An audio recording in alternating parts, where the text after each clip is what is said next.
Bonjour à tous. Aujourd'hui, je vous propose une vidéo spéciale révision du passé composé. N'hésitez pas à prendre une feuille de papier, un crayon et à mettre la vidéo sur pause, le temps de réaliser chaque question. Et c'est parti pour les réponses. Alors, vous avez marché. Je vous rappelle qu'en général, on utilise l'auxiliaire avoir qu'on conjugue au présent, puis le participe passé des verbes du premier groupe, c'est E accent aigu. Donc vous avez marché, EZ pour le verbe avoir et E accent aigu pour le participe passé. Ils ont rempli. Donc ici, le participe passé des verbes du deuxième groupe, c'est uniquement I.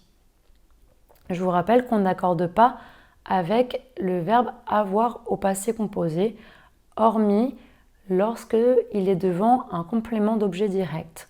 Mais ça, c'est une règle d'orthographe que vous verrez plus tard. Donc ici, ils ont rempli I. J'ai perdu. Le verbe perdre est un verbe du troisième groupe et son participe passé, c'est U. J'ai perdu. Tu as sorti. Donc ici, comme on a la deuxième personne du singulier, donc on aura AS. Et pour le verbe sortir, qui est un verbe du troisième groupe, la terminaison est I. Nous avons fait. Ici, c'est FAIT. Si vous avez un doute, il y a une astuce. Vous pouvez dire les choses que j'ai faites. On entend bien un T. Donc si je dis la construction que j'ai faite, ça veut dire qu'il y aura un T muet au participe passé faire. Elle a pris. Ici, pris va avoir un S. Et la même méthode que pour le verbe faire, vous pouvez dire les choses que j'ai prises.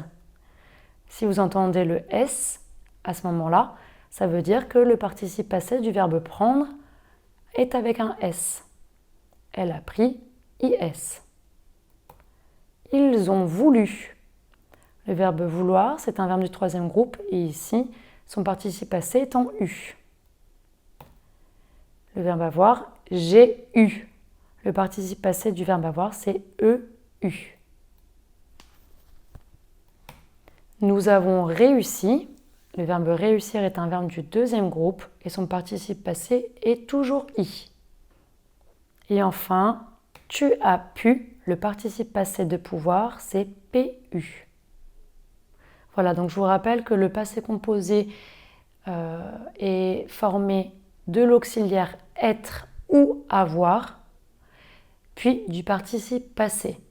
Lorsque c'est le verbe avoir, on n'accordera pas le participe passé à une exception près, lorsqu'il sera devant un complément d'objet direct, et c'est une règle qui est un petit peu compliquée et que vous verrez à la fin du cycle 3.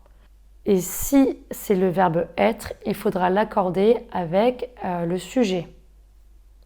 Donc je ferai une prochaine vidéo sur le passé composé avec l'auxiliaire être.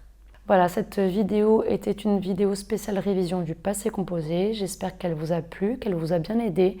N'hésitez pas à vous abonner si vous souhaitez voir d'autres vidéos. Je vous dis à bientôt.